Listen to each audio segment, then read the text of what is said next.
Hello everybody, welcome back to my channel. कैसे हैं आप सब लोग? आई होप आप लोग सब अच्छे होंगे। So I am back with another video and this is the fourth video कौन सी? Fourth video of question paper analysis. अब जो कोई भी ये वीडियो फर्स्ट टाइम देख रहा है उसको मैं बता दूं कि यूजीसी नेट का जो एग्ज़ाम हुआ था इन जनवरी 2022 वो पेपर है ये। एंड कौन सा पेपर है? लेबर वेलफेयर पेपर कोड 55 वाला है।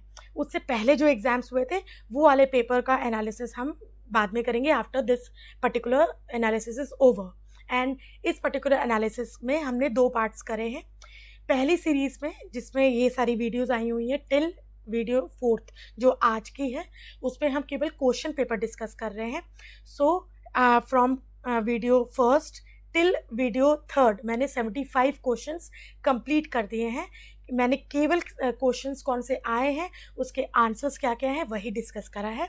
एंड आज हम 76 ऑनवर्ड्स पढ़ेंगे। उस इस क्वेश्चन पेपर में जो जो टॉपिक्स यूज हुए हैं, मतलब जहाँ जहाँ से क्वेश्चंस आए हैं वो टॉपिक्स को हम after this series is over हम जो नेक्स्ट सीरीज स्टार्ट करेंगे उसमें डिस्कस करेंगे। सो ये जो क्वेश्चन पेपर का एनालिसिस है 2 कैटेगरीज में डिवाइडेड है। पहली कैटेगरी में हम केवल क्वेश्चंस को डिस्कस करेंगे कि कौन से क्वेश्चंस आए थे और उसके आंसर्स क्या क्या हैं। उसके बाद जो कैटेगरी स्टार्ट होगी उसमें हम वो जो क्वेश्चंस थे कौन से टॉपिक से पूछे गए हैं उन टॉपिक्स को एक्सप्लेन करूंगी मैं आपको। हम वो टॉपिक्स डिस्कस करेंगे। आई होप आपको ये समझ में आ गया होगा। एंड हाँ, अगर आप ये वीडियो फर्स्ट टाइम देख रहे हैं और अगर आपको मेरा चैनल पसंद आता है तो मेरे चैनल को, मेरी वीडियोस को ज़रूर लाइक कर दीजिएगा, चैनल को सब्सक्राइब कर दीजिएगा एंड बेल आइकन को भी प्रेस कर दीजिएगा ताकि जब भी मैं न्यू वीडियो अपलोड करूँ आपको सबसे पहले अपडेट्स मिल जाए। So without wasting much time let get started with 76th question. 76 question again industrial dispute act से लिया गया है। इस पर्टिकुलर एक्ट से काफ़ी क्वेश्चंस आए हैं जिसको हमने प्रीवियसली देखा था। एंड इससे पहले जो 3 वीडियोस हैं उसके लिंक मैं डिस्क्रिप्शन बॉक्स में दे दूंगी, आप वहाँ से जाके एक्सेस कर सकते हैं उन सारी वीडियोस को। So let get started with this particular question. इसमें पूछा गया है जो इंडस्ट्रियल डिस्प्यूट एक्ट में जो अमेंडमेंट्स हुए थे तो उसको ईयर वाइज फ्रॉम अर्लीस्ट, मतलब सबसे पहला अमेंडमेंट कब हुआ था और सबसे लेटेस्ट अमेंडमेंट कब हुआ था, क्रोनोलॉजिकली हमको पुट करना है, सीरीज में लगाना है। तो उसके लिए पता होना चाहिए कि कौन सा अमेंडमेंट कब हुआ था। एंड उसके लिए हमको ये भी पता होना चाहिए कि कौन से चैप्टर में क्या क्या चीज़ें इंक्लूडेड है। तो you need not to worry, अभी हम ये सब मैं आपको इस पर्टिकुलर पेपर में, इस पर्टिकुलर वीडियो में ये तो डिस्कस कर ही लेंगे हम लोग। अब चैप्टर 5 की अगर आप बात करें, let me change the colour. Okay, chapter 5 की बात करें तो चैप्टर 5 में क्या क्या आता है? चैप्टर 5 में आता है ले ऑफ एंड रिट्रेंचमेंट। तो चैप्टर 5 ले ऑफ एंड रिटेंचमेंट, इसको कब इंसर्ट किया गया था? इसको इंसर्ट किया गया था 25 of March 1956, sorry 25 of March 1953। Then come to chapter 2a. Chapter 2a is related to references of certain individual disputes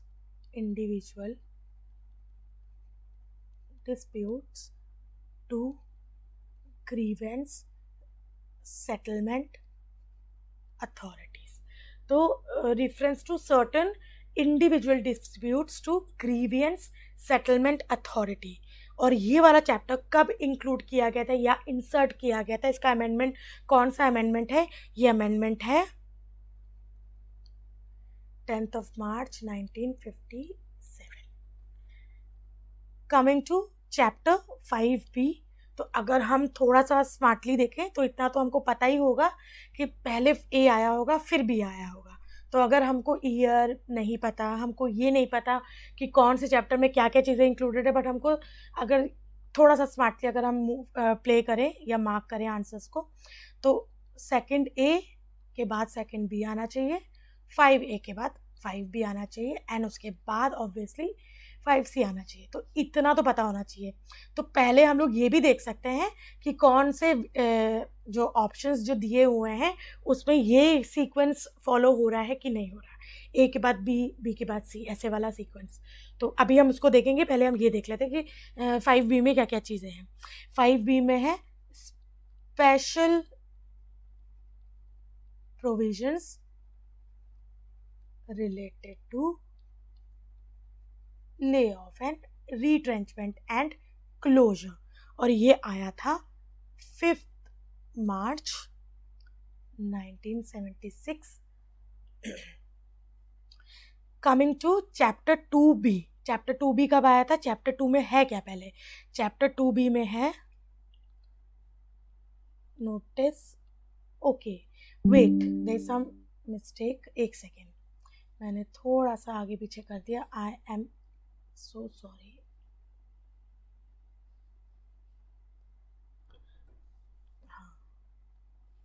Chapter 2A is related to notice of change. Chapter 2A is related to notice of change,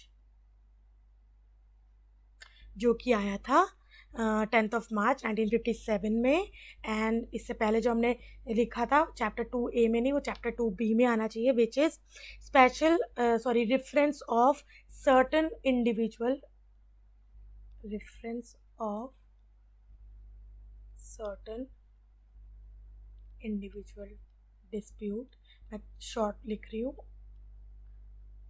to grievance settlement authority. ये आया था 21 अगस्त 1984, और ये actually में with effect, मतलब इसके provisions ये वाले अप्लाई हुए थे 1984 में, लेकिन अगर इंसर्टिंग की बात करें तो वो 1982 में हुआ था। एंड चैप्टर 5C इज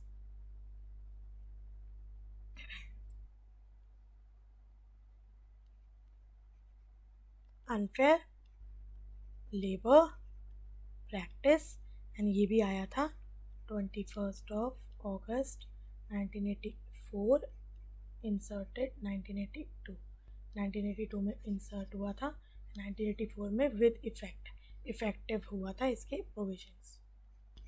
ठीक है, तो अब हम देखते हैं ये जो सीक्वेंस है वो कैसे चलेगा। तो ईयर की वाइज, अगर हम ईयर वाइज देखें,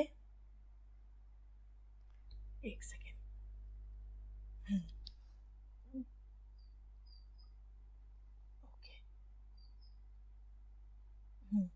ईयर वाइज देखें तो सबसे पहले ऑब्वियसली 1953 को आना चाहिए। ठीक है, तो 1953 दैट इज 5A, फिर आएगा हमारा 2A, तो ये आएगा हमारा 2A, तो 5A A है एंड 2A B है, तो A भी कौन सा सीक्वेंस फॉलो कर रहा है? This one. तो लेट मी सी कि जो हमने पढ़ा है अभी तक वो सही है कि नहीं। तो पहले A आएगा, फिर पहले 5A देन 2A, क्योंकि 2A आया था 57 में। ठीक है, फिर ऑब्वियसली कब क्या आएगा? 5B आएगा, जो कि 76 में आया था 5B। तो ये A है, ये B है, 5B ये C है, तो ABC अभी तक ठीक है। तो ऑब्वियसली बाकी की चीज़ें भी ठीक ही होंगी। एंड 2B, और ये जो है अगर हम इस पर्टिकुलर ऑप्शंस के हिसाब से देखें तो हमारा जो ऑप्शन नंबर B है इज़ द करेक्ट आंसर। तो आई होप आपको ये चीज़ समझ में आ गई होगी। Let's come to question number 77th. Given below are the theoretical framework of HRD. Arrange this theoretical framework of HRD to their development from earliest to latest. तो इसको हम अरेंज करते हैं अर्लीस्ट से लेटेस्ट तक क्या क्या है। पहले हम पढ़ लेते हैं कि क्या क्या इसमें ऑप्शंस दिए हुए हैं। तो first is integrated HRD system approach, then human capital appraisal approach, then we have strategic framework approach, and then we have the people capability maturity model, that is PCMM approach. तो इसको हमको from earliest मतलब सबसे old, सबसे पहले कौन सी approach आई थी एंड सबसे लेटेस्ट कौन सी अप्रोच है, उस हिसाब से हमको इसको अरेंज करना है। जो ये जो सारी जितनी भी अप्रोचेस है, ऑब्वियसली अगर हमको इनको क्रोनोलॉजिकली एक सीक्वेंस पे लगाना है तो हमको इसका ईयर पता होना चाहिए, जो कि बहुत इंपॉर्टेंट है। तो अगर हम इंटीग्रेटेड HRD सिस्टम अप्रोच की बात करें तो ये आई थी 1975 में। Then human capital appraisal approach आई थी 1998 में। Friedman, FRID, Friedman, James and David इसके प्रोपाउंडर्स हैं। स्ट्रेटेजिक फ्रेमवर्क अप्रोच ये आई थी 1979 के around. And people capability maturity model आया था 1995 में। तो अगर हमको ईयर वाइज लगाना हो फ्रॉम अर्लीस्ट टू लेटेस्ट, तो सबसे पहले कौन सी आई थी? ए, उसके बाद कौन सी आई है? C, then afterwards D, and then the latest is the B. तो अगर ACDB की बात करें तो हमारा जो आंसर है वो हो जाएगा फर्स्ट ऑप्शन।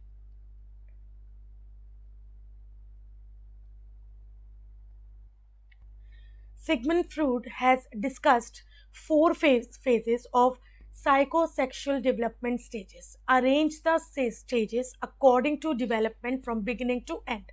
तो सिगमंड फ्रूड के द्वारा जो उन्होंने साइकोसेक्सुअल डेवलपमेंट स्टेजेस बताई हैं, तो उसको हमको from the beginning till the end, मतलब स्टार्टिंग सबसे पहली स्टेज कौन सी है डेवलपमेंट की, उसके बाद कैसे कौन सी स्टेज आती है, उसके बाद कौन सी आती है, तो इसके थ्रू हमको इसको अरेंज करना है। और ये बहुत ही पॉपुलर मॉडल आप बोल सकते हो। एंड आई होप आपको ये समझ में अपने आप भी आ गया होगा, लेकिन ऑब्वियसली अभी हम इसका आंसर देखेंगे। तो सबसे पहली जो स्टेज है वो है oral stage, which is A. Then we have C, that is anal stage. Then we have B, which is phallic. And अगर मुझसे कोई गलती हो, I mean अगर ये जो क्वेश्चंस में आंसर्स बताने में अगर मेरे से कोई गलत मार्क हो रहा है आंसर, कि मैंने कोई एक क्वेश्चन का आंसर गलत मार्क करा है, तो प्लीज़ आप मुझे कमेंट सेक्शन में बताइएगा ज़रूर कि अगर मेरे से कोई गलती हुई है। And A, C, B and D is genital। तो ये इसका सीक्वेंस होना चाहिए according to me, right sequence. और इसके अकॉर्डिंग आंसर क्या हो जाएगा? ACBD, second option is the right answer.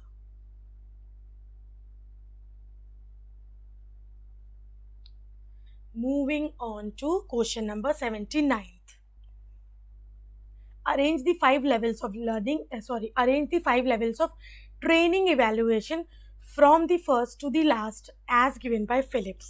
तो फिलिप्स के द्वारा जो एक ट्रेनिंग इवेल्युएशन का जो मॉडल दिया गया था, तो हमको क्या करना है, फर्स्ट से जो लेवल है, फर्स्ट लेवल से लेके लास्ट लेवल तक उसको अरेंज करना है। तो सबसे पहली लेवल जो है वो है रिएक्शन एंड प्लान्ड की लेवल है। उसके बाद आती है हमारी लर्निंग की लेवल आती है। देन उसके बाद आती है applied learning on the job. Then उसके बाद आता है business results and then return on investment. तो EABDC ये है करेक्ट सीक्वेंस, EABDC। और इसका जो ऑप्शन होगा वो है लास्ट।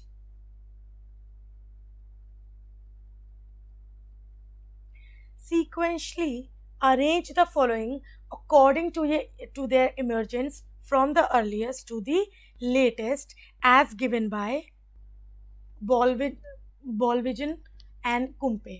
तो ये उनका मॉडल है एक। तो हमको क्या करना है, अरेंज करना है from the earliest to the latest इसके फॉर्म्स के डेवलपमेंट को, ये जो सीक्वेंस में। तो सबसे पहले कौन सा आएगा सबके बाद। और ये कुछ क्वेश्चन ऐसे हैं जो बहुत इंपॉर्टेंट है, और ऑब्वियसली हम लोग इसको नेक्स्ट अपनी जो सीरीज स्टार्ट करेंगे उसमें बिल्कुल हम क्या करेंगे, इसको डिस्कस करेंगे। तो सबसे पहले बात करें तो क्या आता है, द एफिशिएंट फर्म आती है, द एफिशिएंट फर्म। उसके बाद हमारे पास आता है the quality firm which is the C option. उसके बाद हमारे पास आता है the flexible firm which is the D option, and the last is the innovation. तो BCDA ये इसका करेक्ट सीक्वेंस है। तो हम इसको ज़्यादा डीपली अभी नहीं पढ़ेंगे क्योंकि ये बहुत ही डिफरेंट टॉपिक है। तो हम इसको क्या पढ़ेंगे, अपने जो एक्सप्लेनेशन वाला जो सीरीज होगा उसमें हम डिस्कस करेंगे।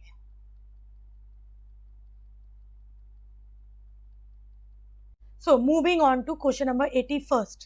Arrange the following Indian trade union organizations on the basis of their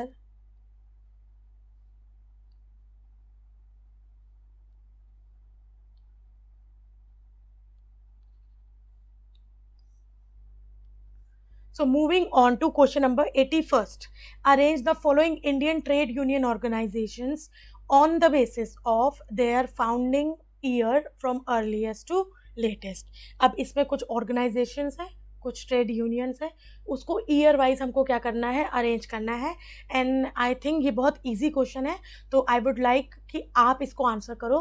तो अगर जो भी ये वीडियो देख रहा है और जो भी पूरी वीडियो देख रहा है ऑब्वियसली यहाँ तक पहुँचेगा, तो मैं चाहती हूँ कि आप इस पर्टिकुलर क्वेश्चन को आंसर करो. कमेंट सेक्शन में मुझे इसके ईयर्स बताओ, मतलब राइट सीक्वेंस बताओ कि क्या होगा. एंड अगर आप लोग नहीं बताओगे तो ऑब्वियसली जो नेक्स्ट वीडियो होगा उसमें हम इस पर्टिकुलर क्वेश्चन को डिस्कस करेंगे.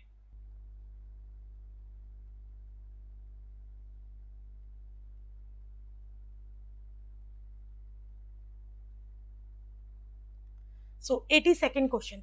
Arrange the 5 steps in developing bars which is behaviorally anchored rating scale from beginning to the end. तो बार्स एक बहुत इम्पॉर्टेंट टूल है. अब ये किस चीज़ का टूल है ये आप लोग मुझे बताना. ये बहुत ही इंपॉर्टेंट एंड मोस्ट कॉमन चीज़ है जो हम पढ़ते हैं. एक पर्टिकुलर टॉपिक ऐसा है जिसके अंदर हम इसको पढ़ते हैं, मतलब वन ऑफ द टाइप्स है उस टॉपिक के, वन ऑफ द टाइप्स में हम लोग एक पढ़ते हैं. और ये भी बता दूं कि उसके 2 टाइप्स होते हैं, ट्रेडिशनल मेथड्स हैं उसके एंड मॉडर्न मेथड्स हैं. तो मॉडर्न मेथड्स के अंदर बार्स आता है. तो मैंने आपको एक बहुत ही सिंपल सी और बहुत ही यूज़फुल हिंट दे दी है ताकि आप समझो ये मैं कौन से टॉपिक की बात कर रही हूँ. तो मुझे बताओ कि ये कौन सा टॉपिक है जिसका one of the method is bars method. अब इसके सीक्वेंस आपको क्या करना है, इसके 5 स्टेप्स को सीक्वेंस में लगाना है. तो सबसे पहला क्या आएगा, आइडेंटिफाई परफॉर्मेंस मेजर्स. तो सबसे पहले हमको क्या करना है, हमको परफॉर्मेंस मेजर्स को, आई होप अभी तक आपको पता चल गया होगा कि ये किस चीज़ का मेथड है. तो हमको सबसे पहले क्या करेंगे, हम आइडेंटिफाई करेंगे परफॉर्मेंस मेजर्स को, परफॉर्मेंस मेजर्स को. उसके बाद क्या होगा, उसके बाद होगा हमको आइडेंटिफाई करने क्रिटिकल बिहेवियर्स को. हम लोग उसके बाद क्या करेंगे, उसको आइडेंटिफाई करेंगे क्रिटिकल बिहेवियर्स को. क्रिटिकल बिहेवियर्स को आइडेंटिफाई करने के बाद रीट्रांसलेट करेंगे उन क्रिटिकल बिहेवियर्स को.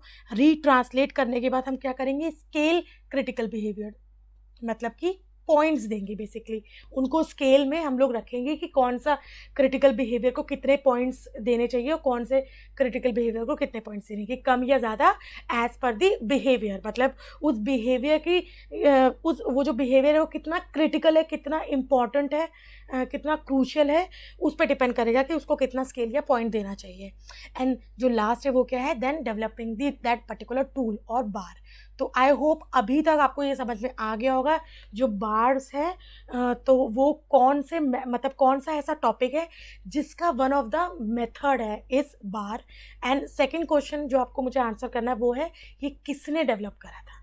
तो 2 क्वेश्चंस हैं, बार कौन से टॉपिक का मेथड है, हमको एक टॉपिक है उसका एक मेथड है, उसके बहुत सारे मेथड्स हैं, एक मेथड बार है, वो टॉपिक कौन सा है वो बताना है, प्लस बार किसने डेवलप करा था, ये जो स्केल है रेटिंग स्केल ये किसने डेवलप करा था. तो ये 2 क्वेश्चन है, आप मुझे इसको आंसर दीजिए कमेंट सेक्शन में.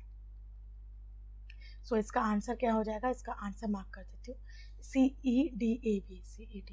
Answer is first. Arrange the main schemes of worker participation in management according to their year of formation from latest to earliest. तो मतलब सबसे नया कौन सा इसमें से स्कीम है उसको हमको सबसे पहले लगाना है, उसको सबसे पहले पुट करना है. और सबसे पुरानी कौन सी स्कीम है उसको हमको सबसे बाद में पुट करना है. तो इसको लेटेस्ट टू अर्लीस्ट सीक्वेंस में इसको पुट करना है. तो ज़रूरी नहीं हम इसको कैसे भी कर सकते हैं, बस हमको अपने ऑप्शंस को करेक्ट मार्क करना है. तो सबसे पहले क्या आया था, वर्क कमेटी आई थी, उसके बाद जॉइंट मैनेजमेंट काउंसिल आया था, उसके बाद बोर्ड लेवल पार्टिसिपेशन. लेटेस्ट जो था वो institute of employees participation in management for PSUs आया था, एंड उससे पहले शॉप काउंसिल. तो इसका जो सीक्वेंस होगा वो क्या होगा, अगर हम उल्टे से चले, सबसे पहले E that is work committee, फिर आया था A that is joint management council, फिर आया था C बोर्ड लेवल पार्टिसिपेशन, फिर B and latest would be D. तो इसका आंसर हो जाएगा DBCAE. Now moving on to the question number 84th. अब इसमें क्या पूछा गया है, इंडस्ट्रियल डिस्प्यूट एक्ट से ही है. अब देखो इतना इम्पॉर्टेंट एक्ट है ये कि मतलब इसमें मोस्ट ऑफ द क्वेश्चंस इसी एक्ट से है. अगर आपने ये वाला जो क्वेश्चन पेपर है, इसके पहले वीडियोस भी अगर देखे होंगे तो आपको ये अंदाज़ा हो गया होगा कि इंडस्ट्रियल डिस्प्यूट एक्ट अगर कोई इंसान पढ़ के गया है तो कहीं ना कहीं 5 से 6 क्वेश्चंस तो अभी तक आ ही गए हैं।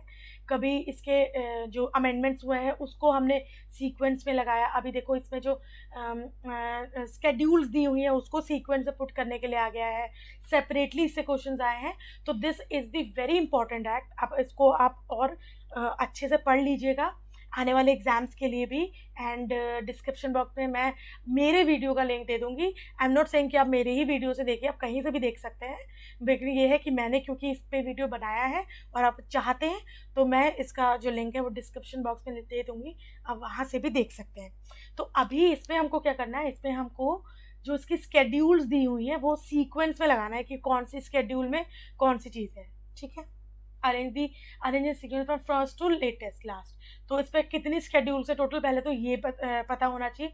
टोटल 5 स्केड्यूल्स है, first, second, third, 4 and 5 schedules है। तो हमको इसको देखना है कि कौन सी स्केड्यूल में कौन सी चीज़ आती है।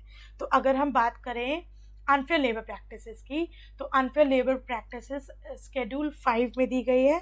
स्केड्यूल 4 में क्या दिया गया है, स्केड्यूल में 4 में दिया गया है conditions of services for change of which notice to be given. ये स्केड्यूल 4 में इसकी चीज़ें दी गई हैं।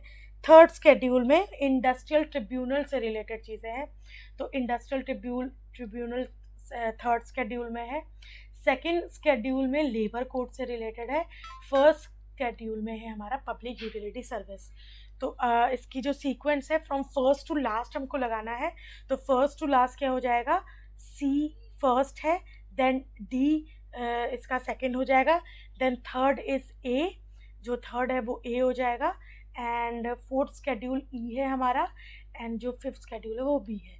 सी D A E B, C D A E B. तो इसका जो आंसर हो जाएगा वो थर्ड हो जाएगा।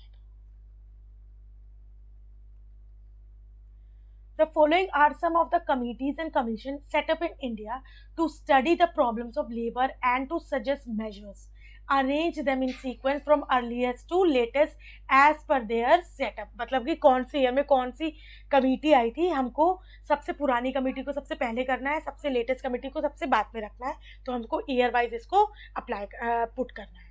तो अभी हम इसको पढ़ लेते हैं कि ईयर वाइज कैसे उसको करना है। तो अगर हम बात करें नेशनल लेबर, में पहले ऑप्शंस देख लेते हैं फिर हम देखेंगे। तो सबसे पहला है second national commission of labour, फिर है royal commission on labour, then labour investigation committee, then national commission on labour, and then we have Bombay textile labour inquiry committee. तो नेशनल कमीशन ऑफ लेबर है सेकंड, ये तो first national commission on labour है, and ये second obviously इसका जो number है वो सेकंड है इसको दिया। अगर हम बात करें second national commission on labour की, तो ये कब आया था, अराउंड 1999-2000 के अराउंड आया था। एंड अगर कोई ईयर में कुछ गलती हो जाए तो प्लीज़ कमेंट सेक्शन में बता दीजिएगा कि कहाँ मैंने गलत करा। ठीक है, रॉयल कमीशन ऑफ लेबर आया था 1929 में, इसको हम 1929 में, इसको हम व्हाइटलीज कमीशन भी बोलते हैं।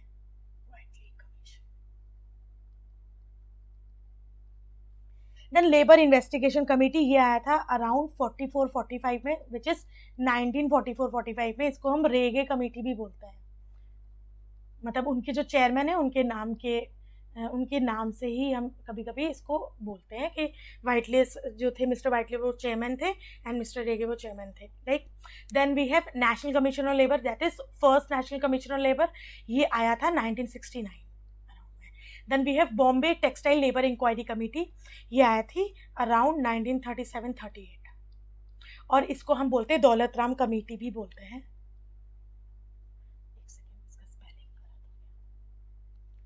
तो इसका स्पेलिंग है DOU, दौलत राम कमेटी। ठीक है, तो ये हो गया इसका ईयर। तो अभी हम इसको क्या करना है, इसको हमको करना है arrange from earliest to latest, कि मतलब सबसे पहले कौन सी आई थी, सबसे लेटेस्ट कौन से आया है। तो सबसे पहली कौन सी आई थी, बी, जो कि है रॉयल कमीशन ऑन लेबर 1929। उसके बाद 29 के बाद आई थी Bombay textile labour committee, then labour inquiry committee, तो ई आ गया। उसके बाद आया था लेबर इन्वेस्टिगेशन कमेटी, तो सी हो गया। फिर आया था D, that is first national commission on labour, and latest है ए। तो इसका BECD है, BECD है, तो इसका आंसर हो जाएगा सी। एंड हाँ, एक क्वेश्चन आता है, अक्सर आया है, ऑल्दो इस क्वेश्चन पेपर में नहीं आया है, लेकिन इससे पहले वाले क्वेश्चन में भी आया है और आने वाले टाइम पे आ भी सकता है. And I would request you to please answer this particular question जो मैं पूछने वाली हूँ इन द कमेंट सेक्शन. जो रॉयल कमीशन ऑन लेबर है, वो जो कमीशन है वो किस चीज़ के लिए बनाया गया था, मतलब उसको किसी पर्टिकुलर इशू को डील करने के लिए बनाया गया था. तो कौन सी सेक्टर था जिसकी कंडीशंस को देखने के लिए ये पर्टिकुलर कमीशन का गठन हुआ था. तो ये क्वेश्चन आता है, बहुत बार आया है. तो कोई एक्ट मतलब लाइक कोई एक्ट है इस पर्टिकुलर कमीशन से रिलेटेड, कोई एक्ट है तो उसके बारे में बता दीजिएगा. या जो मैं क्वेश्चन पूछ रही कि कौन से इशू किस एरिया की कंडीशंस को मॉनिटर करने के लिए इस पर्टिकुलर कमीशन को बनाया गया था, इसका गठन हुआ था, एस्टैब्लिश हुआ था. तो इसका आंसर मुझे आप प्लीज कमेंट सेक्शन में दीजिएगा. Then moving on to another question which is assertion and reason question. अब इसका assertion देख लेते हैं. In the post-economic reforms era, Indian business houses initially had to take strong decisions in terms of cost-cutting measures and human resource rationalization. तो इसका Hindi version भी देखते हैं साथ साथ, तो हमको ज़्यादा अच्छे से समझ में आएगा. आर्थिक सुधारों के बाद के युग में भारतीय व्यवसायिक घरानों को लागत में कटौती करने के उपायों और मानव संसाधनों के पुनर्गठित के दृष्टि से कड़े निर्णय लेने पड़े थे. ठीक है, अब रीज़न क्या है उसका. तो अच्छा, अगर ऐसा हुआ था कि पोस्ट इकोनॉमिक रिफॉर्म्स एरा में जो इंडियन बिजनेस हाउसेस थे उनको इनिशियली क्या करना पड़ा था, they have to take strong decisions. और स्ट्रॉन्ग डिसीजंस कौन से एरियाज में, कॉस्ट कटिंग के एरियाज में, कॉस्ट कटिंग मेजर से रिलेटेड या ह्यूमन रिसोर्स रैशनलाइजेशन से रिलेटेड काफ़ी स्ट्रॉन्ग डिसीजंस लेने पड़े थे. अब उसका रीज़न क्या था, इसमें जो दिया हुआ है वो हम देख रहे हैं.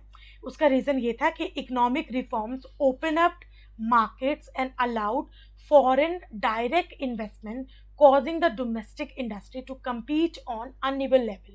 तो उसका रीज़न जो इसमें दिया हुआ ये दिया हुआ कि उनको ऐसे डिसीजंस इसलिए लेने पड़े थे कि इकोनॉमिक रिफॉर्म्स की वजह से क्या हुआ था, मार्केट जो थी वो ओपन अप हो गई थी, लाइक ग्लोबलाइज हो गई थी. ग्लोबलाइजेशन के बाद फॉरेन डायरेक्ट इन्वेस्टमेंट, मतलब कि जो अब्रॉड के जो बिजनेसेस थे, बाहर की जो कंट्रीज थी, वो भी हमारी कंट्रीज़ में आके इन्वेस्ट करने लगी थी. उसकी वजह से डोमेस्टिक इंडस्ट्री को ज़्यादा अनइवन लेवल पे जो कंपटीशन था वो फेस करना पड़ा था. और यही रीज़न था जिसकी वजह से इंडियन बिजनेस हाउसेस को ऐसे डिसीजंस लेने पड़े थे. तो क्या ये जो असर्शन दिया हुआ है और उस असर्शन से रिलेटेड जो रीज़न है, क्या वो करेक्ट है? तो हमको जो ऑप्शंस दिए हुए हैं उसके अकॉर्डिंग ये आंसर मार्क करना है. पहला ऑप्शन है कि हाँ, जो असर्शन है और जो उसका रीज़न है वो दोनों करेक्ट है. और जो असर्शन है, मतलब असर्जन्स और रीज़न इंडिविजुअली भी करेक्ट है, और इस असर्जन का ये पर्टिकुलर रीज़न एकदम करेक्ट एक्सप्लेनेशन है. देन सेकेंड में दिया हुआ है point A and point B दोनों करेक्ट है, लेकिन जो रीज़न दिया हुआ है वो असर्जन को अच्छे से एक्सप्लेन नहीं कर रहा है.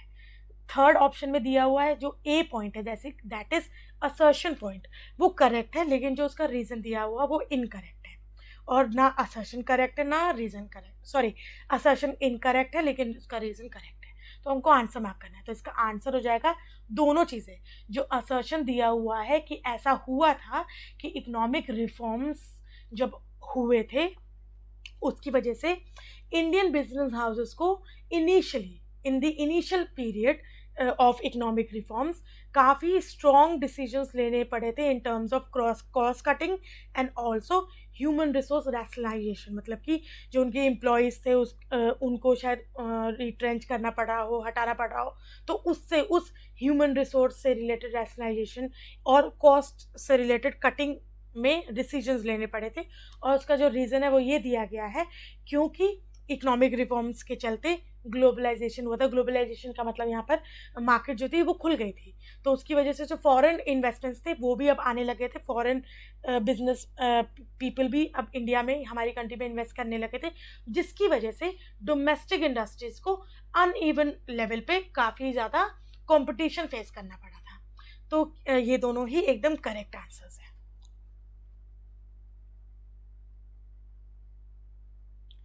Then question number 87th. अब इसमें असर्शन दिया हुआ है पहला, disguised unemployment is present in Indian agricultural sector in India. Indian agriculture sector में डिसगाइज अनएम्प्लॉयमेंट प्रेजेंट है, ये बोला गया है। रीजन दिया गया है normally marginal productivity of agriculture is high. तो मतलब इसका रीजन दिया गया, बेसिकली इसमें बोला गया है कि क्योंकि marginal productivity of agriculture is high, इसी वजह से disguise unemployment Indian agriculture sector में ज़्यादा है। तो क्या ये करेक्ट है? तो हम इसको देखते हैं कि करेक्ट है कि नहीं है। तो इसका जो ऑप्शन है वो क्या है, वही पुराने वाले ऑप्शंस दिए गए हैं, दोनों ही करेक्ट है इंडिविजुअली भी, और रीज़न जो दिया गया है एक्सप्लेन अच्छे से कर रहा है। तो दूसरा है ऑप्शन ए और आर करेक्ट तो है, लेकिन आर अच्छे से एक्सप्लेन नहीं कर रहा है। तीसरा ऑप्शन है ए करेक्ट है लेकिन आर इनकरेक्ट है। चौथा ऑप्शन है ए बिल्कुल करेक्ट नहीं है, आर करेक्ट है। तो इसका जो आंसर होगा वो थर्ड होगा, ए करेक्ट है कि हाँ एग्रीकल्चर सेक्टर में डिसगाइज अनएम्प्लॉयमेंट है। डिसगाइज अनएम्प्लॉयमेंट का मतलब है कि एक जगह पर जहाँ पर अमूमन लेट से 10 लोगों की आवश्यकता है, वहाँ पर 20 लोग काम कर रहे हैं। तो जो 10 लोग एक्स्ट्रा काम कर रहे हैं वो कहीं ना कहीं उनका जो इनपुट है वो काउंट ही नहीं हो रहा है, दे आर यूजलेस बेसिकली। तो ये ऐसी अनएम्प्लॉयमेंट को या ऐसी अनएम्प्लॉयमेंट को डिसगाइज अनएम्प्लॉयमेंट कहते हैं, कि जहाँ पर 10 लोगों की आवश्यकता है वहाँ पर ज़रूरत से ज़्यादा 20 लोग काम कर रहे हैं, 15 लोग काम कर रहे हैं। तो जो 5 एक्स्ट्रा या 10 एक्स्ट्रा लोग काम कर रहे हैं उनको बेसिकली बोला गया है, वो बेसिकली एक तरह से डिसगाइज्ड फॉर्म में अनएम्प्लॉयड है। ये एग्रीकल्चर सेक्टर में ज़्यादा देखने को मिलता है। बस इसका रीज़न ये नहीं है कि नॉर्मली मार्जिनल प्रोडक्टिविटी ज़्यादा रहती है इसलिए ऐसा है, इसका रीज़न बहुत सारे अलग रीजंस हैं। तो ऑब्वियसली हम उस पर नहीं जाएंगे क्योंकि फिर वो इकोनॉमिक वाला पार्ट हो जाएगा। हम देखेंगे अगर इसको आगे मुझे एक्सप्लेन करने का हुआ तो मैं नेक्स्ट वाला जो सीरीज स्टार्ट होगी इसमें मैं कोशिश करूंगी कि ऐसे क्वेश्चंस को भी एक्सप्लेन कर दूं।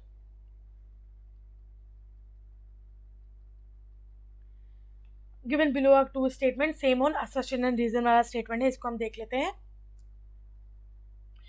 Performance appraisal can not be error free and unbiased. तो परफॉर्मेंस, इसमें बोला गया कि परफॉर्मेंस अप्रेजल जो है वो एरर फ्री नहीं हो सकती और अनबायस्ड नहीं हो सकती। मतलब उसमें एरर रहेगा हमेशा कोई ना कोई, और कोई ना कोई छोटे फॉर्म में ही सही पार्शियलिटी भी रहेगी। ठीक है, तो मैं आपको बेसिकली ऐसा क्यों समझाने की कोशिश कर रही हूँ, मतलब इस टाइप से, ताकि आप ये समझो कि जो असर्शन और रीजन वाले क्वेश्चन है उसको आप कैसे अटेम्प्ट करो। आप खुद भी ऐसे करो अपने माइंड में, इस टाइप से आप ऐसे ही बोलो असर्शंस को, रीजंस को, कि जैसे कि इसमें क्वेश्चन दिया है तो इससे क्या होगा, आपको समझ में आएगा कि आपको ऐसे टाइप के क्वेश्चंस कैसे अटेम्प्ट करने हैं। असर्शंस और रीजंस में कोई रॉकेट साइंस नहीं होता है, आपको बस ये देखना है कि जो फर्स्ट पॉइंट दिया हुआ असर्शन वो कितना मैच कर रहा है सेकंड पॉइंट से, और सेकंड पॉइंट एक तरीके का एक्सप्लेनेशन होता है, लेकिन क्या वो एक्चुअली में ऊपर वाले पॉइंट को एक्सप्लेन कर रहा है कि नहीं। कभी कभी ऐसा होता है कि दोनों पॉइंट सेपरेटली सही होते हैं लेकिन जो सेकंड वाला पॉइंट है वो एक्सप्लेन नहीं कर रहा होता है, वो एक इंडिविजुअल एक सेपरेट स्टेटमेंट होता है, तो हमको उसके अकॉर्डिंग मार्क भी करना होता है आंसर। तो पहले हमको ये देखना पड़ेगा, ये समझना पड़ेगा कि एक्चुअली में वो जो दोनों पॉइंट्स दिए हुए हैं वो क्या बात कर रहे हैं। तो उसको हमको अपने हिसाब से अपने आप को हमको माइंड में ही लॉजिकल रीजनिंग देखनी पड़ेगी। तो ये आपको एक हैबिट बनानी पड़ेगी कि ऐसे क्वेश्चंस को कैसे अटेम्प्ट करना है। तो जैसे मैं करती हूँ अभी, जैसे इसमें मैं खुद सोच रही हूँ कि हाँ परफॉर्मेंस अप्रेजल में ऐसा हो सकता है कि परफॉर्मेंस अप्रेजल बिल्कुल 100% एरर फ्री नहीं होगा, 100% अनबायस नहीं हो सकता, कहीं ना कहीं छोटे ही फॉर्म में से ही एरर रहेगी, छोटे ही फॉर्म में से अनबायसनेस रह सकती है। अब इसका एक्सप्लेनेशन भी देख लेते हैं कि जो इसमें दिया हुआ है क्या वो सही है कि नहीं। The appraisal methods are covertly influenced by human judgments. इसमें बोला गया है कि क्योंकि अप्रेजल मेथड्स जो होते हैं वो कहीं ना कहीं ह्यूमन जजमेंट से इन्फ्लुएंस्ड होते हैं। ऑब्वियसली जो अप्रेजर होता है, जो मैनेजर अप्रेज कर रहा होता है परफॉर्मेंस अप्रेजल, वो ऑब्वियसली एक इंसान है, तो कहीं ना कहीं वो ह्यूमन फैक्टर भी इन्वॉल्व होता है, और इसी वजह से इंटरपर्सनल फैक्टर्स की वजह से कहीं ना कहीं डिस्क्रिमिनेशन आ सकता है। तो अब हम देखते हैं जो ऑप्शन होगा वो क्या होगा। तो अब आप खुद बताओ कि इसमें पहला जो पॉइंट लिखा हुआ है कि परफॉर्मेंस अप्रेजल बिल्कुल पूरी तरह से एरर फ्री नहीं हो सकता, पूरी तरह से इम्पार्शियल नहीं हो सकता, ये बिल्कुल ठीक है, राइट है। कहीं ना कहीं छोटे फॉर्म में से ही एरर रहेगी, छोटे फॉर्म में से पार्शियलिटी रहेगी। अब वो क्यों रहेगी, क्यों? क्योंकि उसके पीछे क्या है कि क्योंकि जो अप्रेजल हो रहा है वो कहीं ना कहीं ह्यूमन कर रहा है, इंसान है कोई जो अप्रेजल में इन्वॉल्व रहता है। तो क्योंकि ह्यूमन इन्फ्लुएंस रहती है, इसीलिए कहीं ना कहीं वो पार्शियलिटी रहेगी। तो ये बिल्कुल करेक्ट रीजन है असर्शन का। तो इसका आंसर हो जाएगा फर्स्ट।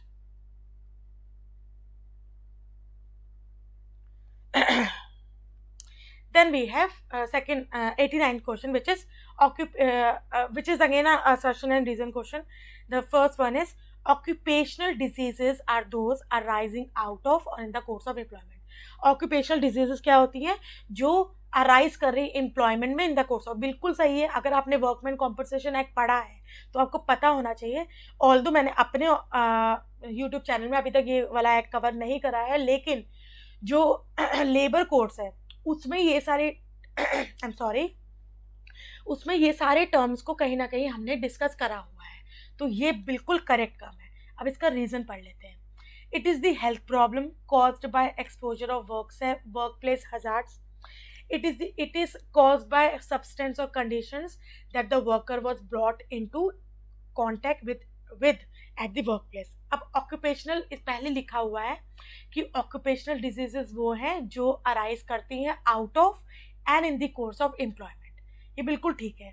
occupational diseases होते ही ऐसे हैं। अब occupational diseases को एक्सप्लेन किया गया है। occupational diseases क्या है? ये एक हेल्थ प्रॉब्लम है जो कि किससे कॉज हो रही है? With the exposure of work place. जिस जगह आप काम कर रहे हो वहाँ के जो डेंजर्स हैं उसकी तरफ आप एक्सपोज हो रहे हो, इसकी वजह से आपको जो हेल्थ प्रॉब्लम्स हो रही हैं उन्हीं प्रॉब्लम्स को ऑक्यूपेशनल डिजीजेस बोला गया है। ये कैसे कॉज होती हैं? जो सब्सटेंस और जिन कंडीशंस में एक वर्कर उस वर्क प्लेस पे काम करता है उनसे कहीं ना कहीं ये पर्टिकुलर डिजीजेस अराइज होती हैं। तो बिल्कुल सही रीजन है ये असर्शन का। तो इसका आंसर हो जाएगा both A and R are correct and R is the correct explanation. Then 90th question, ये भी एक असर्शन एंड रीजन वाला क्वेश्चन है। Labour welfare is a part of social welfare both conceptually and operationally.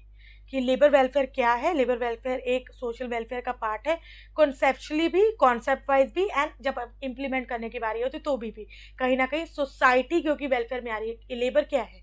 Society का हिस्सा है। तो अगर लेबर का वेलफेयर हो रहा है तो ओवरऑल सोसाइटी का भी कहीं ना कहीं वेलफेयर हो रहा है। तो ये बोला गया है असर्शन में। अब इसका रीजन दिया गया है, it covers state of wellbeing, happiness, satisfaction, conservation and development of human resources. तो ये जो लेबर वेलफेयर है ये क्या क्या चीज़ें कवर करता है? ये कवर करता है wellbeing, happiness, satisfaction, conservation, development of human resource. तो ये क्या है? ये इसका करेक्ट एक्सप्लेनेशन नहीं है, क्योंकि लेबर वेलफेयर इसके अलावा भी बहुत कुछ है। इसके अलावा भी बहुत कुछ है। तो ये बिल्कुल भी करेक्ट स्टेटमेंट नहीं है, इसका करेक्ट बिल्कुल भी एक्सप्लेनेशन नहीं है। तो A and R separately, individually correct है बिल्कुल, लेकिन अगर हम सोचें कि आर बिल्कुल अच्छे से पूरी तरीके से पहले स्टेटमेंट को एक्सप्लेन कर रहा है तो ये बिल्कुल गलत होगा। एंड हाँ, एक टिप है मेरी तरफ से, जब आप असर्शन और रीजन वाले क्वेश्चंस को अटेम्प्ट करते हो तो आप भूल जाओ कि यहाँ पर असर्शन और यहाँ पर रीजन लिखा है। अब इसको स्टेटमेंट 1 एंड स्टेटमेंट 2 करके अपनी तरफ से देखो, स्टेटमेंट 1 एंड स्टेटमेंट 2। फिर जब आप इसको सेपरेटली पढ़ोगे, इस दायरे में रह के नहीं पढ़ोगे कि ये असर्शन है ये रीजन है, तो आपको ना और इजी पड़ेगा ये पर्टिकुलर आंसर्स, ऐसे क्वेश्चंस को अटेम्प्ट करना। आप क्या करो, इसको स्टेटमेंट 1 के तौर पे देखो, ना कि इस तौर पे कि ये असर्शन है, और इसको स्टेटमेंट 2 के तौर पे देखो, ना कि इस तौर पे कि ये रीजन है। इनको सेपरेटली देखो। फिर उसके बाद आप ये ट्राई करो ये देखने की कि क्या स्टेटमेंट, जो सेकंड स्टेटमेंट है, वो पहली स्टेटमेंट को एक्सप्लेन कर रही है, मतलब एक तरीके का एक्सप्लेनेशन है कि नहीं है। तो अगर ऐसा, जब आप ऐसे करोगे ना तो आपको ईजी पड़ेगा। तो अभी इसमें क्या है, जो सेकंड स्टेटमेंट है वो सही है कि कुछ हद तक ये क्या है, एक तरीके का स्टेट है वेलबींग का, happiness, satisfaction, conservation of human resource, लेकिन पूरी तरह से करेक्ट नहीं है, और एक्सप्लेनेशन तो बिल्कुल भी नहीं है लेबर वेलफेयर का। तो इसका आंसर हो जाएगा सेकेंड। अब आ जाते हैं इस पे, एंड आई मतलब मुझे ऐसा लगता है कि ये जो क्वेश्चन पेपर्स है, लाइक इसके बाद क्या है, अभी इसके बाद जितने भी क्वेश्चंस है वो है कॉम्प्रिहेंसिव टाइप। आपको पैरा दिया हुआ है, देन आपको आंसर्स इसके मार्क करने हैं, और मैं इस चीज़ को इसमें कवर नहीं कर रही हूँ। अगर आप लोग चाहते हो कि मैं कवर करूँ, then you have to ask me in the comment section कि आप ये वाला पोर्शन भी कवर कर दो। Otherwise I am ending my video right here. And इसके बाद क्योंकि सारे के सारे कॉम्प्रिहेंशन से रिलेटेड क्वेश्चन हैं, जितने भी 100 है वो कॉम्प्रिहेंशन है। आपको क्वेश्चन लाइक पैरा दिया हुआ है, उस पैरे से रिलेटेड आपके पास क्वेश्चन है और आपको मार्क करना है। एंड अगर आप चाहते हो कि मैं ये वाला पार्ट भी कवर कर दूं, तो आप मुझे कमेंट सेक्शन में बता दो कि मैम आप प्लीज़ ये वाला पोर्शन भी कवर कर दो। अदरवाइज मैं इसको यहीं पर एंड कर रही हूँ। एंड आई होप आपको ये वाली वीडियो समझ में आई होगी। अगर समझ में आई है, अगर आपको ये वीडियो अच्छी लगी है, तो मेरे चैनल को ज़रूर सब्सक्राइब कर दीजिएगा, अपने फ्रेंड्स के साथ भी शेयर कर दीजिएगा। कोई भी अगर कमी लगती है, अगर आपको लगता है कि किसी क्वेश्चन का मैंने गलत आंसर दिया है, please feel free to tell me in the comment section. तो मैं नेक्स्ट वीडियो में उस चीज़ को बिल्कुल करेक्ट करने की कोशिश करूँगी। एंड हाँ, आज ये क्वेश्चन पेपर एंड होता है। एंड हाँ, वंस अगेन, अगर आपको ये कॉम्प्रिहेंशन वाला पार्ट चाहिए तो you have to ask me in the comment section for this. Otherwise मैं अभी क्या करूँगी, नेक्स्ट वीडियो जो आएगी वो क्या होगी, वो फिर एक्सप्लेनेशन वाली वीडियो होगी। अभी ये जो क्वेश्चन एंड आंसर वाली सीरीज थी, ये कंप्लीट हो गई है। नाउ अभी नेक्स्ट जो सीरीज आएगी वो एक्सप्लेनेशन वाली सीरीज आएगी। उसके बाद हम क्या करेंगे, अभी हम जो अभी कर रहे हैं, ये जनवरी में जो क्वेश्चन पेपर हुआ था, जनवरी 2022, आई थिंक 4 जनवरी को, तो वो वाला ये क्वेश्चन पेपर है। इससे पहले दिसंबर में 5 दिसंबर को भी क्वेश्चन पेपर हुआ है। 2 बार क्वेश्चन पेपर हुआ है लेबर वेलफेयर का। तो 5 दिसंबर वाला मैं इसकी बात करूंगी। एक्चुअली में क्वेश्चंस क्या है, समवॉट सेम ही है। आपको उस वाले क्वेश्चन पेपर में भी सेम ही क्वेश्चंस मिलेंगे, ज़्यादा कोई डिफरेंट क्वेश्चन नहीं है। तो अगर आपने ये कर लिया तो आप समझ लो कि आपने मोस्ट ऑफ द क्वेश्चंस कर ही लिए हैं, और वो वाला क्वेश्चन पेपर भी इतना ही ईजी है, बहुत ज़्यादा टफ नहीं है, बिल्कुल भी टफ नहीं है इनफैक्ट। तो आई होप अगर आपको ये वाला पेपर समझ में आया है, अच्छा लगा है, तो एक बार कमेंट सेक्शन में थोड़ा सा फीडबैक दे दीजिएगा, लाइक कर दीजिएगा मेरी वीडियोस। एंड नेक्स्ट वीडियो लेके मैं जल्दी आऊँगी। Till then keep learning, stay connected with me, be happy, stay healthy, bye bye.